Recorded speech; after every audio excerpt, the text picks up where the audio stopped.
नमस्कार साथियों, छत्रसाल एकेडमी में आप सभी का स्वागत है। साथियों, आज के इस वीडियो में हम लोग जीके जीएस के टॉप 40 क्वेश्चंस देखने वाले हैं। साथियों, ये 40 क्वेश्चन आपके आने वाले सभी कॉम्पिटिटिव एग्जाम्स के लिए काफ़ी इंपॉर्टेंट है, इसलिए साथियों वीडियो को पूरा अंत तक जरूर देखिएगा। साथियों, आप लोग सभी प्रश्नों के जवाब कमेंट बॉक्स में देने का प्रयास करें और वीडियो के अंत में आप अपना स्कोर जरूर बताइए। चलिए साथियों, आज का पहला क्वेश्चन देखते हैं। आज का पहला क्वेश्चन दिया गया है, भारत में अंग्रेजों के समय में प्रथम जनगणना किसके काल में हुई थी। साथियों, भारत में अंग्रेजों के समय में प्रथम जनगणना किसके काल में हुई थी। साथियों, इसका आंसर आप लोग कमेंट बॉक्स में देने का प्रयास करें। साथियों, प्रथम जनगणना कब हुई थी, तो यह साथियों 1872 ईस्वी में हुई थी, आपको याद रखना है। इस क्वेश्चन का राइट आंसर हो जाएगा लॉर्ड मेयो। तो साथियों बी राइट आंसर हो जाएगा। अंग्रेजों के समय में भारत में प्रथम जनगणना 1872 में लॉर्ड मेयो के शासनकाल में हुई थी, आपको याद रखना है। साथियों, यदि आपसे पूछे कि प्रथम दशकीय जनगणना कब हुई थी, तो साथियों प्रथम दशकीय जनगणना यह साथियों 1881 में शुरू हुई थी, आपको याद रखना है। नेक्स्ट क्वेश्चन देखते हैं। नेक्स्ट क्वेश्चन दिया गया है, रैयतवाड़ी व्यवस्था किसने लागू की थी। साथियों, रैयतवाड़ी व्यवस्था किसने लागू की थी, इसका राइट आंसर हो जाएगा साथियों थॉमस मनरो ने स्टार्ट की थी, सी राइट आंसर हो जाएगा। यदि साथियों आपसे पूछे कि स्थायी बंदोबस्त व्यवस्था किसने स्टार्ट की थी, साथियों स्थायी बंदोबस्त व्यवस्था यह कॉर्नवालिस ने शुरू की थी, आपको याद रखना है।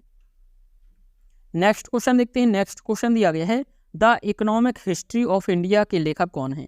साथियों, the economic history of India पुस्तक के लेखक कौन है, तो राइट आंसर हो जाएगा रमेश चंद्र दत्त है, सी हमारा राइट आंसर हो जाएगा। यह क्वेश्चन एग्जाम में पूछा गया है, इंपोर्टेंट है। नेक्स्ट क्वेश्चन देखते हैं। नेक्स्ट क्वेश्चन दिया गया है साथियों, वर्नाकुलर प्रेस एक्ट 1878 में किसने लगाया था और इसे किसने निरस्त किया था। साथियों, वर्नाकुलर प्रेस एक्ट 1878 में लॉर्ड लिटन ने लगाया था और इसे लॉर्ड रिपन ने समाप्त किया था, तो साथियों बी हमारा राइट आंसर हो जाएगा। अगला प्रश्न देखते हैं। दिया गया साथियों, 42वें संविधान संशोधन अधिनियम 1976 के द्वारा प्रस्तावना में कौन से 3 शब्द जोड़े गए थे। साथियों, वो 42वें संविधान संशोधन 1976 के द्वारा प्रस्तावना में 3 शब्द जोड़े गए थे, समाजवादी, पंथ निरपेक्ष और अखंडता, तो साथियों ये हमारा राइट आंसर हो जाएगा। नेक्स्ट क्वेश्चन देखते हैं। नेक्स्ट क्वेश्चन दिया गया साथियों, संविधान का कौन सा भाग संविधान के संशोधन से संबंधित है।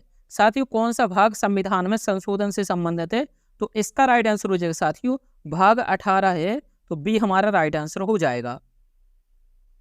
नेक्स्ट क्वेश्चन देखते हैं। नेक्स्ट क्वेश्चन दिया गया साथियों, संविधान सभा के 284 सदस्यों ने किस दिन हस्तलिखित संविधान पर हस्ताक्षर किए थे। साथियों, 284 सदस्यों ने संविधान पर 24 जनवरी 1950 में सिग्नेचर किए थे, तो बी हमारा राइट आंसर हो जाएगा। सबसे पहले किसने किया था, तो राजेंद्र प्रसाद जी के द्वारा सबसे पहले हस्ताक्षर किया गया था। नेक्स्ट क्वेश्चन देखते हैं। नेक्स्ट क्वेश्चन दिया गया है, बिहार केसरी के नाम से किसे जाना जाता है।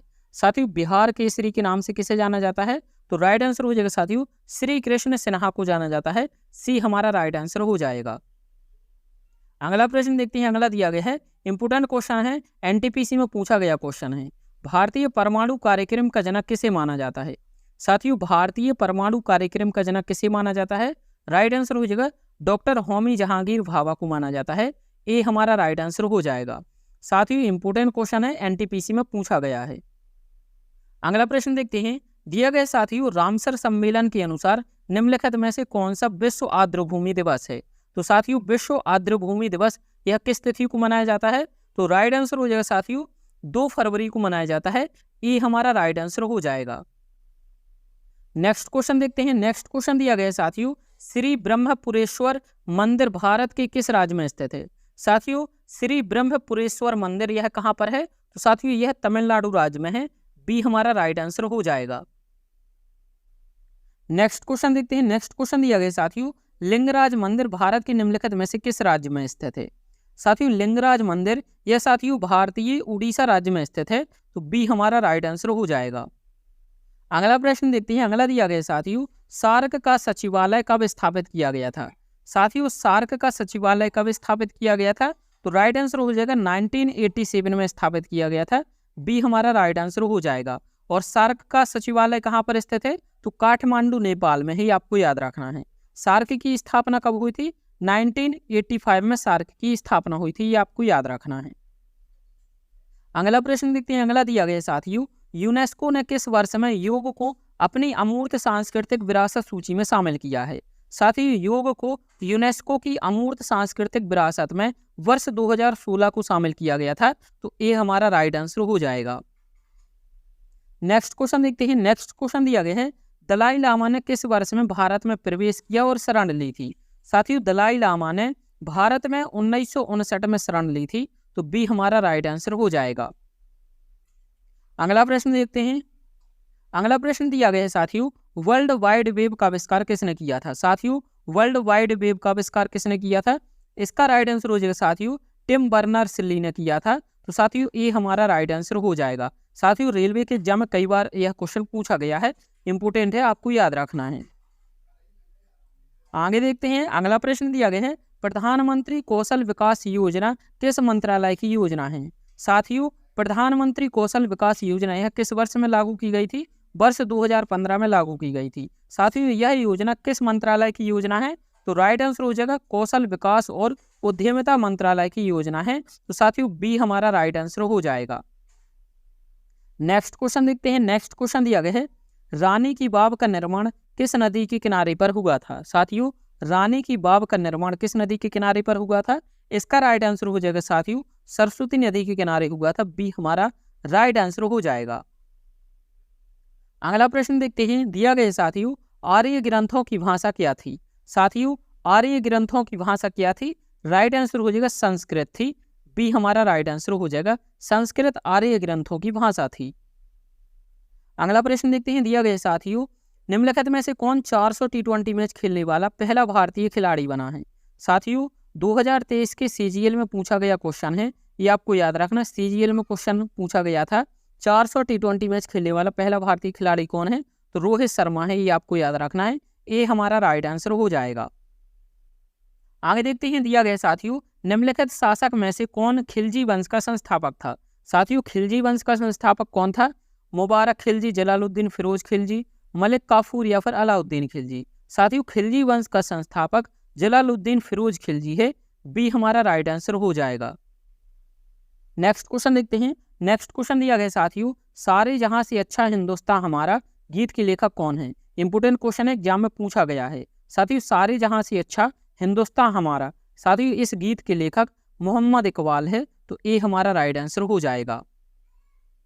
अगला प्रश्न देखते हैं। अगला प्रश्न दिया गया है, निम्नलिखित में से कौन सी चोटी झारखंड की सबसे ऊंची चोटी है? साथियों, झारखंड की सबसे ऊंची चोटी कौन सी है? इसका राइट आंसर हो जाएगा साथियों, पारसनाथ, यह झारखंड की सबसे ऊंची चोटी है, डी हमारा राइट आंसर हो जाएगा। साथियों, पारसनाथ यह साथियों छोटा नागपुर पठार में स्थित है, आपको याद रखना है। आगे देखते हैं। अगला प्रश्न दिया गया है, मध्य प्रदेश में सफेद बाघ कहाँ पाए जाते हैं? साथियों, मध्य प्रदेश में सफेद बाघ कहाँ पर पाए जाते हैं? तो राइट आंसर हो जाएगा साथियों, रीवा में पाई जाती है, बी राइट आंसर हो जाएगा। अगला प्रश्न देखते हैं। अगला प्रश्न दिया गया साथियों, भारत में सर्वाधिक वर्षा का स्थान कौन सा है? साथियों, भारत में सर्वाधिक वर्षा का स्थान कौन सा है? तो राइट आंसर हो जाएगा साथियों, मौसिनराम है, डी राइट आंसर हो जाएगा। यह मेघालय राज्य में स्थित है। कहाँ पर है? मेघालय राज्य में स्थित है, ये आपको याद रखना है, इंपोर्टेंट क्वेश्चन है, एग्जाम में पूछा गया है। अगला देखते हैं। अगला दिया गया है, कच्छ का महान रण भारत के किस क्षेत्र में स्थित है? साथियों, कच्छ का महान रण, जिसे हम लोग कच्छ का रण भी कहते हैं, यह साथियों किस स्थान पर स्थित है, किस क्षेत्र में स्थित है? तो राइट आंसर हो जाएगा थार रेगिस्तान में है, बी राइट आंसर हो जाएगा। यदि पूछे कि किस राज्य में स्थित है, तो गुजरात राज्य में स्थित है, ये आपको याद रखना है। अगला प्रश्न देखते हैं। अगला प्रश्न यह है साथियों, रावी नदी का ऋग्वेदिक नाम क्या है? साथियों, रावी नदी का ऋग्वेदिक नाम परुष्णी है, तो डी राइट आंसर हो जाएगा। बितस्ता किसका है? तो बितस्ता साथियों झेलम नदी का प्राचीन नाम है। अस्कनी किसका है? तो यह साथियों चिनाब नदी का पुराना नाम है या प्राचीन नाम है। सतुद्री किसका है? सतलज का पुराना नाम है, ये आपको याद रखना है। अगला प्रश्न देखते हैं साथियों, दिया गया है, महानदी का उद्गम स्थल कहाँ से होता है? साथियों, महानदी का उद्गम स्थल कहाँ से होता है? इसका राइट आंसर हो जाएगा साथियों, रायपुर छत्तीसगढ़ से महानदी का उद्गम होता है और यह जाकर के बंगाल की खाड़ी में गिरती है। साथियों, महानदी पर कौन सा बांध स्थित है? तो साथियों, भारत का सबसे लंबा हीराकुंड बांध यह महानदी पर स्थित है, ये आपको याद रखना है। साथियों, ये हमारा राइट आंसर हो जाएगा। अगला प्रश्न देखते हैं। दिया गया साथियों, निम्नलिखित में से कौन अलकनंदा और भागीरथी नदी का संगम है? साथियों अलकनंदा और भागीरथी नदी ये दोनों कहाँ आकर मिलती हैं? तो राइट आंसर हो जाएगा साथियों देवप्रयाग में आकर के मिलती है। डी हमारा राइट आंसर हो जाएगा देवप्रयाग।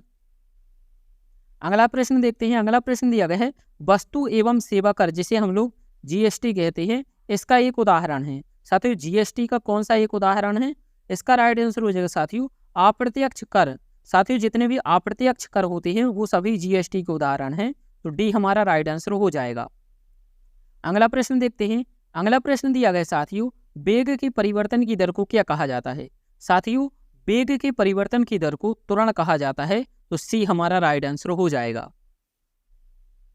अगला प्रश्न देखते हैं। अगला प्रश्न दिया गया है हवा में ध्वनि का वेग कितना होता है? इंपोर्टेंट क्वेश्चन है, एनटीपीसी में पूछा गया है हवा में ध्वनि का वेग कितना होता है? साथियों राइट आंसर हो जाएगा 332 मीटर प्रति सेकंड होता है, ये हमारा राइट आंसर हो जाएगा। अगला क्वेश्चन देखते हैं। अगला दिया गया है निम्नलिखित में से कौन सा तत्व आदर्श गैस का उदाहरण है? साथियों कौन सा तत्व आदर्श गैस का उदाहरण है? नाइट्रोजन, हाइड्रोजन, क्लोरीन या फिर हीलियम? यदि आपको आंसर पता है तो कमेंट करके बताइए कौन सा तत्व आदर्श गैस का उदाहरण है। इसका राइट आंसर हो जाएगा साथियों हीलियम तत्व यह आदर्श गैस है, तो डी हमारा राइट आंसर हो जाएगा। नेक्स्ट देखते हैं।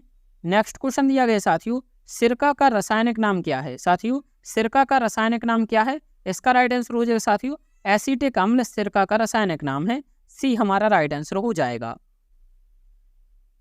अगला प्रश्न देखते हैं। दिया गया साथियों सबसे पहले जीवित कोशिका की खोज किसने की थी? साथियों जीवित कोशिका की खोज सबसे पहले किसने की थी? इसका राइट आंसर हो जाएगा ल्यूवेनहॉक ने की थी, बी राइट आंसर हो जाएगा। यदि पूछे कि मृत कोशिका या सबसे पहले कोशिका की खोज किसने की थी, तो रॉबर्ट हॉक ने की थी, आपको याद रखना है। नेक्स्ट क्वेश्चन देखते हैं। नेक्स्ट क्वेश्चन दिया गया है वृक्क से संबंधित चिकित्सा विज्ञान की शाखा को किस रूप में जाना जाता है? साथियों वृक्क जिसे हम लोग किडनी बोलते हैं, इससे संबंधित चिकित्सा विज्ञान को क्या कहा जाता है? तो राइट आंसर हो जाएगा साथियों नेफ्रोलॉजी कहा जाता है, डी हमारा राइट आंसर हो जाएगा। नेक्स्ट क्वेश्चन दिया गया है साथियों पंडित राजेंद्र गंगानी भारत के कौन से शास्त्रीय नृत्य से संबंधित है? साथियों पंडित राजेंद्र गंगानी यह साथियों कथक नृत्य से संबंधित है, बी हमारा राइट आंसर हो जाएगा।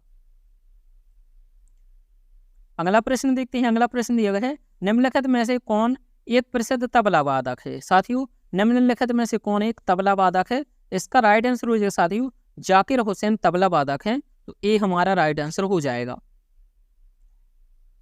अंतिम प्रश्न देखते हैं।